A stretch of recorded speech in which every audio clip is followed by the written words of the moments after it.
Voilà, c'est en 1978. Donc Louis-Georges Tin, vous êtes président du CRAN, le Conseil représentatif des associations noires de France, et l'auteur de l'esclavage aux réparations, un recueil de textes clés sur ce sujet. Le 10 décembre dernier, dans Le Monde, vous avez demandé la restitution au Bénin des objets qui avaient été volés pendant la colonisation du Dahomey. Le Bénin, c'était le Dahomey à cette époque-là, par les troupes françaises du général Dodds, et qui se trouve aujourd'hui au musée du Quai Branly. Alors, Corinne Herskovitch, vous êtes avocat et vous êtes l'auteur avec Didier Rickner, le fondateur de la Tribune de l'Art, de la restitution des œuvres d'art, solutions et impasse.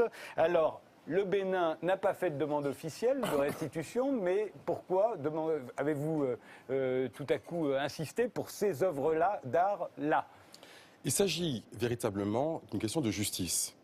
Il faut que cette justice soit faite.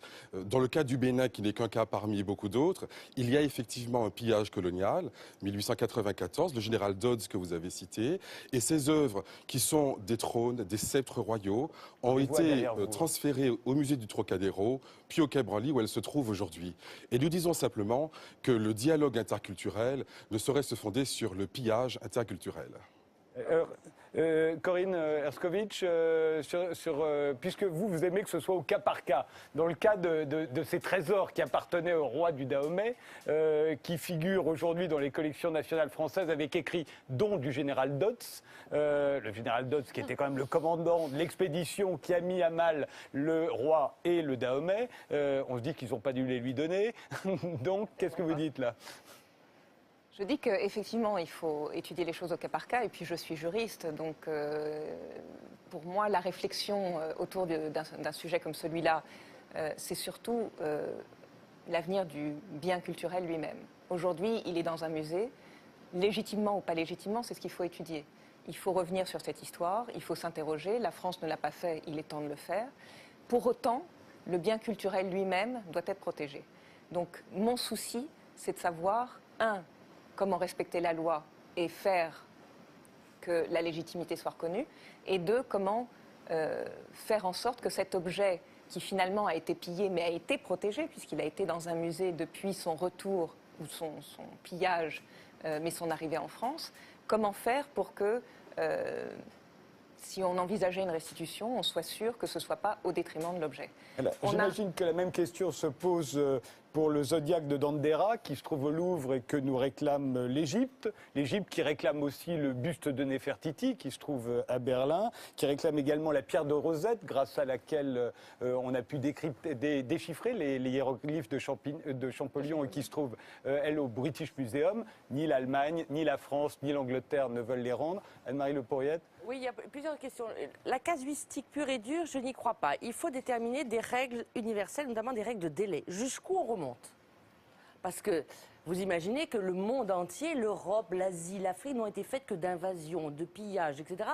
Partout, il y a des choses comme ça qui se sont passées. Donc jusqu'où on remonte le temps pour dire ça c'est à moi, et à qui ? Parce qu'il y a aussi des successions de régimes dans le temps. Lorsque vous avez par exemple une révolution, avec une république qui succède à une monarchie quelque part. Généralement, il y a une confiscation des biens de l'aristocratie, de l'Église, etc. Qu'est-ce qu'il faut faire après ? Rendre à qui ? Bon.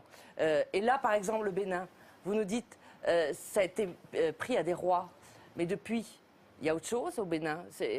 À qui faut restituer ? Le droit international a déjà réglé ces questions dont vous parlez. Voilà. Et du coup, il y a deux personnes qui ont qualité pour agir. C'est le pays et les descendants du roi Béhanzin. Donc le processus est en cours. Mais effectivement, je crois qu'il faut avoir une vision globale. Là, vous avez raison. Une vision globale, c'est-à-dire, ce serait d'abord quoi ? Un inventaire des biens mal acquis. On parle beaucoup des biens mal acquis des chefs d'État africains, mais on pourrait parler des biens mal acquis de la France. Objectivement, ce sont des biens mal acquis. Il y a des choses, et de l'Angleterre et de l'Allemagne, absolument. Donc il y a des choses qui ont été pillées. Et puis il y a des zones grises. Énormément de choses que l'Angleterre ne veut pas rendre. Voilà, mais il y a une zone grise très importante de choses qui ont été prises par des anthropologues. Ils disent que c'est donné. Là, il faut regarder au cas par cas. Je suis complètement d'accord avec vous.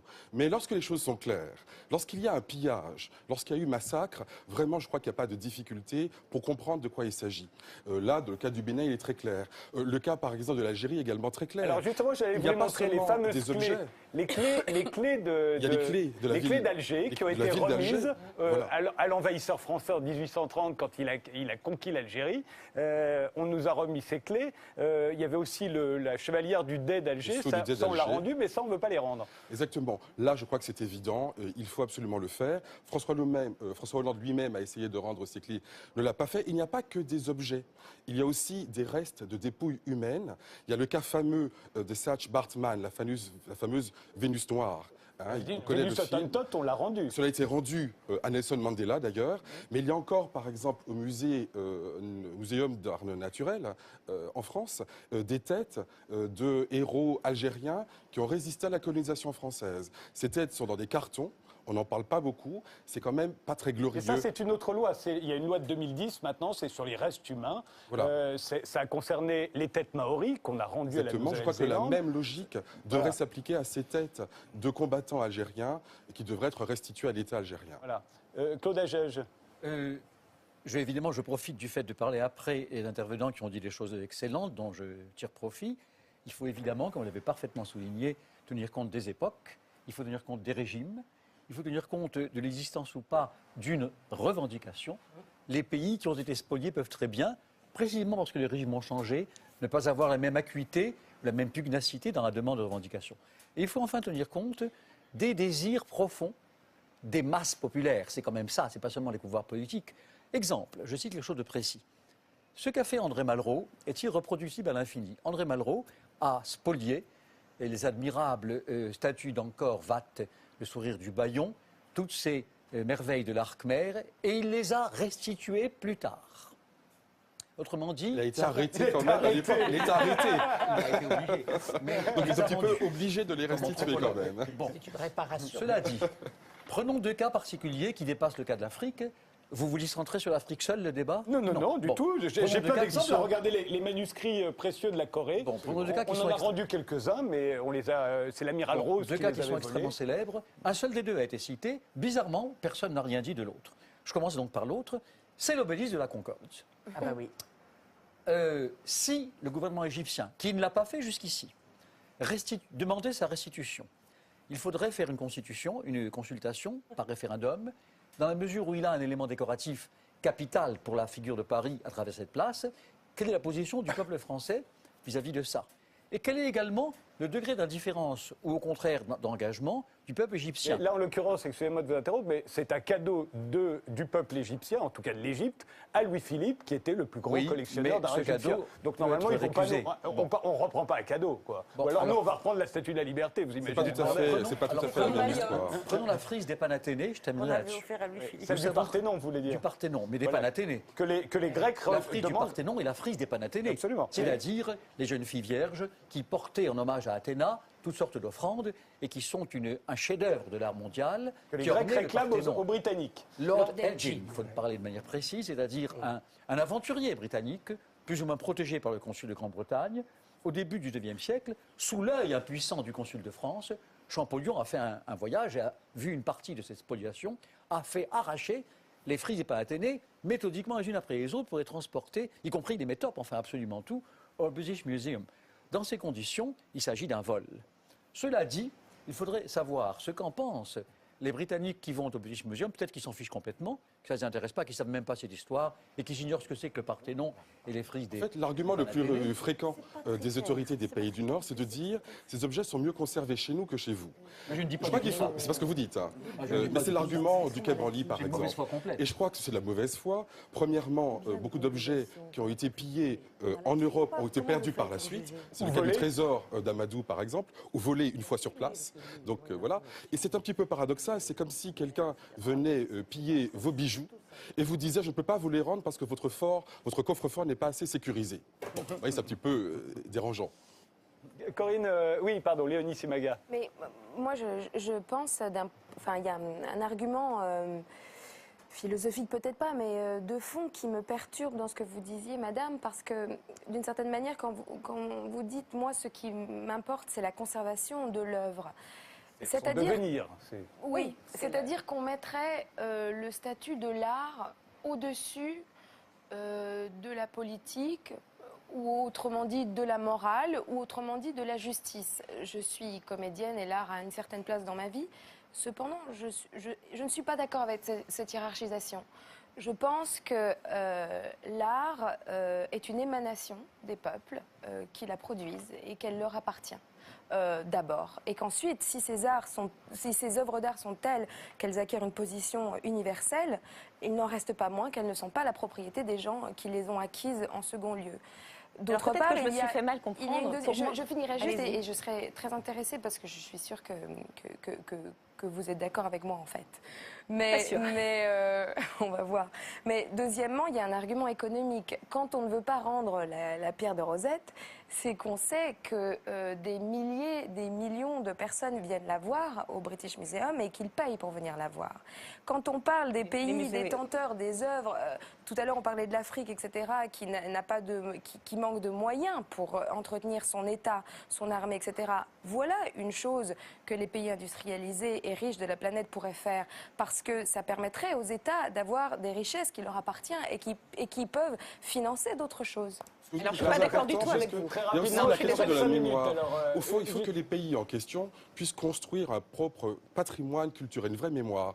C'est un petit peu comme si on disait les Anglais ont pris, je ne sais pas, la liberté de guider le peuple, mais comme ils la conservent très bien, au fond, c'est pas plus mal. Il faut évidemment que chaque pays puisse construire sa mémoire, son identité culturelle. Voilà. Et donc, pourquoi est-ce que les pays d'Afrique n'auraient pas aussi ce droit naturel qui est reconnu à chacun? C'est la première chose avec laquelle je suis absolument d'accord. Le devoir de mémoire est quelque chose d'absolument sacré.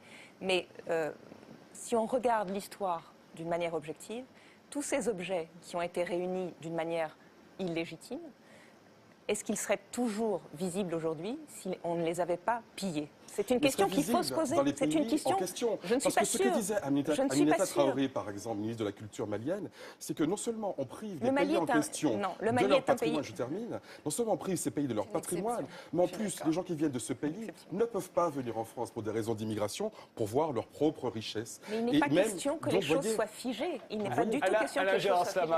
Oui, d'abord, moi, ce qui me gêne dans votre raisonnement, c'est son caractère général et systématique. Tout objet de mémoire qui aura été donc confisqué au pays d'origine devra être rendu. Mais si on entre dans ce raisonnement, il y a d'autres principes qui entrent en jeu, notamment l'idée de prescription ou aussi l'idée de service rendu à ce patrimoine.